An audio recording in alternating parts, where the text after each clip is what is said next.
বর্তমানে ১ কেজির বেশি ওজনের ইলিশ বিক্রি হচ্ছে মন প্রতি ১,৩০,০০০ থেকে ৬০,০০০ টাকা। স্থানীয় মৎস্য পাইকারদের দাবি, পাথরঘাটার মৎস্য অবতরণ কেন্দ্রে চাহিদার তুলনায় ইলিশের সরবরাহ কমেছে। এর ফলে বাংলা নববর্ষ উপলক্ষে পহেলা বৈশাখে দেশ জুড়ে ইলিশের ব্যাপক চাহিদা থাকায় বেশি দামে বিক্রি হচ্ছে ইলিশ।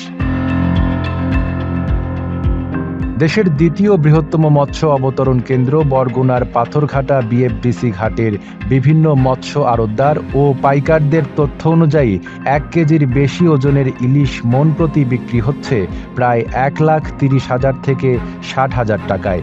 এছাড়া ৭০০ গ্রাম থেকে ১ কেজির ওজনের ইলিশ ৮০ থেকে ৯৫,০০০, ৫০০ থেকে ৮০০ গ্রাম ওজনের ইলিশ ৩৫,০০০ থেকে ৭০,০০০ এবং ছোট সাইজের ৩০০ থেকে ৪০০ গ্রাম ওজনের ইলিশ মন প্রতি বিক্রি হচ্ছে ২৫ থেকে ৩০,০০০ টাকায়।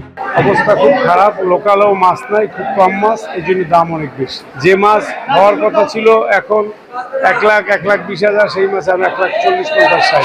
যে মাছ হওয়া উচিত ছিল এখন ২০-২৫, সেই মাছ এখন চলতেছে ৪০-৩৫। ট্রোলিং এলারা বেশিরভাগ ইলিশ মাছ ঝাটকা মাছটা মারিয়ে ফেলায়, যার ফলে আমরা কম পাইতেছি মাছ।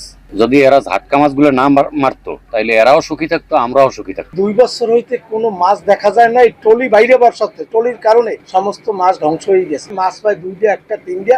মাছের যে চাহিদা অনুভূত কোনো মাছ কোনো রকম। এই গেল বছরও যে মাছ আছে, এই মাছ এখন নাই, একটা টোটাল জিরো। মাছের দাম অতিরিক্ত হয়ে গেছে, যেটা মানুষের কেনার মতো কায়দা নেই। ১ কেজি মাছের দাম যদি ১,২০,০০০-৩০,০০০ টাকা হয়, তা কিভাবে মানুষে খাইবে? পয়লা বৈশাখ হিসাবে তুলনায় যে পরিমাণ ইলিশ থাকার কথা, সেই পরিমাণ ইলিশ বর্তমানে নাই। না থাকার কারণে এখন বর্তমানে দাম একটু বেশি। আর এই সিজনে এই পয়লা বৈশাখের দিতে আগে অনেক মাছ পড়ছে, কিন্তু এই ২ বছর ধরে কোনো মাছ থাকে না পয়লা বৈশাখে। সরজমিনে পাথরঘাটা বিএফডিসি ঘাট ঘুরে দেখা যায়, সাগর ও নদীতে মাছ ধরা শেষে ছোট বড় ট্রলার নিয়ে ঘাটে ফেরেন জেলেরা। অপরদিকে সরকারি নির্দেশনা অনুযায়ী আগামী ১৫ এপ্রিল থেকে ৫৮ দিনের মাছ শিকারের নিষেধাজ্ঞা থাকায় অনেকেই ট্রলার নিয়ে ঘাটে ফিরতে শুরু করেছে। তবে চাহিদার তুলনায় বিএফডিসি ঘাটে ইলিশ সরবরাহ কম থাকায় দাম বৃদ্ধি পেয়েছে।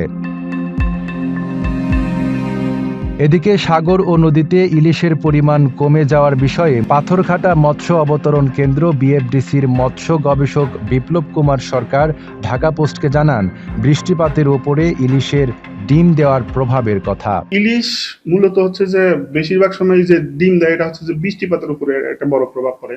বিশেষ করে যে ভরা মৌসুমের যে ইলিশটা ডিম দেয় যে সময়, ওই সময় যদি পর্যাপ্ত বৃষ্টিপাত না থাকে, নদীর স্রোত যদি বেশি পরিমাণ না থাকে, সেক্ষেত্রে কিন্তু ইলিশের প্রজনন ক্ষমতা প্লাস ডিম দেওয়ার পরিমাণ কমে যায়, অর্থাৎ উজানে ইলিশ আসার পরিমাণ কমে যায়।